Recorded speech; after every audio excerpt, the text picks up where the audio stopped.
All right, Browns Nation, strap in because I've got to be honest with you. This one hit me sideways. I did not see this coming, and I know a lot of you didn't either.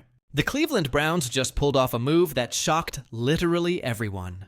Joe Flacco, yes, the veteran, the steady hand, the guy who kept this team afloat last season, he's now heading south to Cincinnati. That's right, Joe Flacco is officially a Bengal. Let that sink in for a second. Now here's where it gets really personal. SHEDEUR Sanders didn't find out through Twitter. He didn't see it on ESPN. He heard it straight from Joe Flacco himself. SHEDEUR said, "He told me." And when he heard it, his reaction was just, "Dang, that happened quick." Oh, that was crazy. I can picture it perfectly. That stunned look on his face, realizing one of his mentors, one of the few veteran voices in the QB room, was suddenly gone. That's a moment that sticks with you. And that's why I've got so much respect for SHEDEUR. This kid is young, sure, but he understands the league. He gets that everyone's journey is different. Everyone's got their own path. He even said, everybody has their own destiny and their own plans in life. I'm just happy for him. That's not just maturity. That's wisdom beyond his years. But now we've got another story brewing. And Browns fans, I know this one's going to sting. Insider. Mary Kay Cat went off after the ugly Vikings loss, calling out the coaching staff for benching SHEDEUR Sanders in favor of Dillon Gabriel. And let's be real, she didn't mince words. She said it straight. You don't bench your most talented quarterback just to protect feelings. This isn't strategy. This is sabotage, plain and simple. And of course, the internet went wild. Fans were losing it, and honestly, I get it. Dillon Gabriel got his first real start, and it didn't inspire confidence. The Browns fell 21-7 to Minnesota, and on the last drive, Dillon just couldn't finish the job. That's what Mary Kay was talking about. And when someone like her says it, someone who's been covering this team for decades, who knows what's being said in the locker rooms? Who knows the whispers in the hallways when the cameras are off? You've got to pay attention. Let's build a totem pole together. Smash like, subscribe, and comment. If this video hits 2,000 likes, that means we're beating the Pittsburgh Steelers. Let's make it happen. Now, let's break down what happened on the field, because it's more than just a loss. Dillon Gabriel was conservative, safe, playing like a kid who's scared of making mistakes. Every other throw felt like a 5-yard check down. Look, against Minnesota, it worked just enough to keep the game competitive, but defenses across the league don't stay fooled for long. Once they figure out that you won't push the ball downfield, that you're uncomfortable in the pocket, that you rely on rollouts just to see your receivers, that's when the cracks appear. That's when games are lost. And don't get me wrong, I'm not hating on Dillon. He's a good kid. He works hard, but good isn't good enough in Cleveland right now. Not when the Browns have a quarterback sitting on the bench who could legitimately change the trajectory of this franchise. SHEDEUR Sanders isn't some prospect with upside. This is a proven talent. A guy who handled primetime pressure at Colorado every single week, leading comebacks, making throws into tight windows, showing poise that few rookies ever have. Meanwhile, the Browns are letting weeks slip by with SHEDEUR on the sidelines. And every week that passes is lost development for the guy who is supposed to be the future. Dillon gets the start, sure, but the offense feels like it's tiptoeing through traffic. Conservative checkdowns, quick throws, avoiding risk. It's the NFL equivalent of ordering plain chicken at a 5-star restaurant. It's technically food, but it doesn't excite anyone. It doesn't win games. And every fan watching knows it. I mean, just look at the reaction online. Comments were flying. Can Dillon Gabriel throw more than 5 to 10 yards? Fans were laughing, groaning, and pleading for SHEDEUR to get his chance. Even when people tried to defend Dillon, the defense was tepid. At least he played well, but not well enough to keep Sanders on the bench. That's not support. That's resignation. That's fans saying, we all know who should be out there. And here's where it gets even trickier. From the outside, it looks like Cleveland's coaching staff is sticking to a decision made before the season. Pott committed to Dillon because of practice reps or system fit or who knows what. And now the fan base is restless. Insiders are speaking up, and the honeymoon is officially over. Every check down, every incomplete throw, every conservative play adds pressure. The clock is ticking, and everyone knows it. Meanwhile, SHEDEUR is sitting there, watching all of this, taking notes, seeing who believes in him and who doesn't. Champions remember moments like that.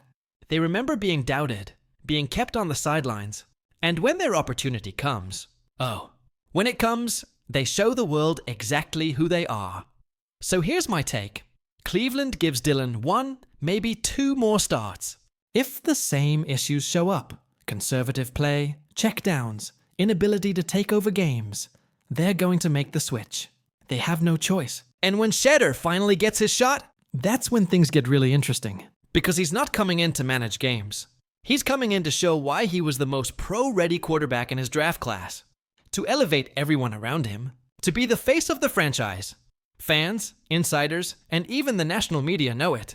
And I genuinely believe even some in the Browns organization know it deep down. The challenge is pulling the trigger without creating chaos. But let me tell you something. Sometimes you just have to rip the Band-Aid off. Give your best player the reins and let him play. Because waiting too long, that just wastes another season. You remember that early talk, right? The noise that SHEDEUR was wasting everyone's time, that he wasn't ready, that this was just a PR experiment by Deion and the Sanders brand. Yeah, that narrative, it's being rewritten in real time.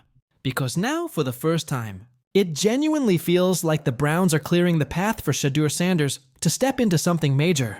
And I'm not just saying that because of some social media rumor. This is coming from inside the building. People close to the team are saying the Browns are actively setting the stage for SHEDEUR's rise. They're making sure that the dirt that's been thrown on his name over the past few months gets cleaned up before he ever takes another snap.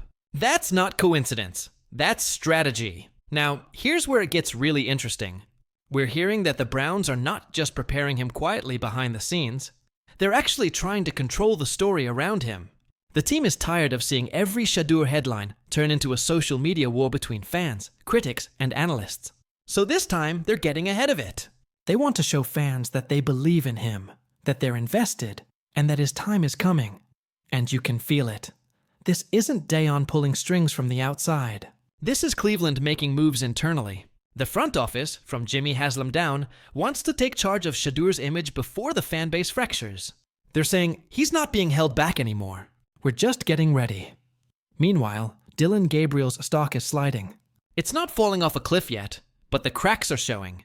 After that ugly 21-17 loss to the Vikings, man, that one stung. Even Mary Kay Cabot, who's usually measured with her criticism, came out swinging. She called out Gabriel's inability to close. 2 touchdowns, solid numbers, but when it mattered most, he couldn't deliver. And when a veteran reporter like Mary Kay starts hinting that maybe SHEDEUR should be QB2 to apply pressure, you know the conversation in Berea is starting to shift. Because here's the thing. Gabriel wasn't just losing the game. He was losing the narrative. Remember those comments he made before the game? The subtle little digs about blocking out distractions and focusing on the team? Everyone knew what that was about. That was a shot at SHEDEUR, plain and simple. But when the lights came on and the pressure hit, those words started to sound pretty hollow. Gabriel looked rattled when the Vikings' defense turned up the heat. The same confidence that had fans thinking maybe he could hold down the fort just evaporated. And that's when people like Rex Ryan started to chime in. And that's when things got really strange. Rex Ryan, the same guy who criticized SHEDEUR months ago for not putting in enough work, suddenly flips the script. He's now out here saying the Browns should have had SHEDEUR ready to go as Gabriel's backup. He even took a jab at Kevin Stefanski for sticking with Joe Flacco as the number 2, calling it a missed opportunity. And honestly, he's not wrong. Imagine if SHEDEUR had been suited up and ready when Gabriel started to fade late in that game. You don't think that would have lit a fire in the building? You don't think that would have changed the energy in the locker room? Because I do.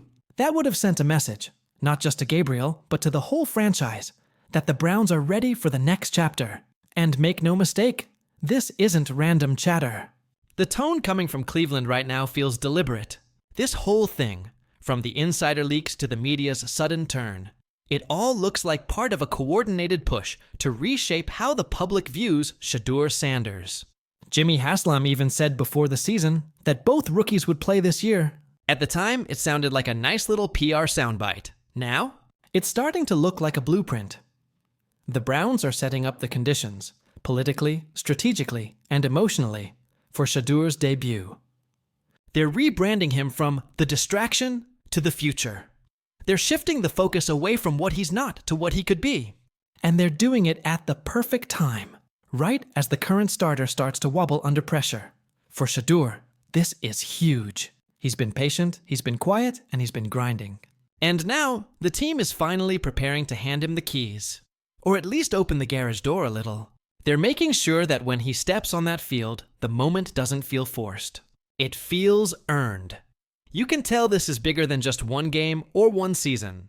This is about the Browns trying to reshape their entire future around a young, marketable, and confident quarterback who knows how to command attention. And not just on the field. So yeah, this isn't noise anymore. It's a calculated build-up. And, if you're paying attention, all the signs point to one thing. The Browns are getting ready for the Shatter Sanders era. But I want to hear from you guys. Because Browns fans, I know you're passionate and divided on this. Do you think this is smart management? Do you believe SHEDEUR really is the future of this franchise? Or do you think this is just a PR move to put pressure on Dillon Gabriel? Are the Browns setting SHEDEUR up for success? Or setting him up for another media storm if things don't go perfectly? Drop your thoughts below, because this conversation is just getting started.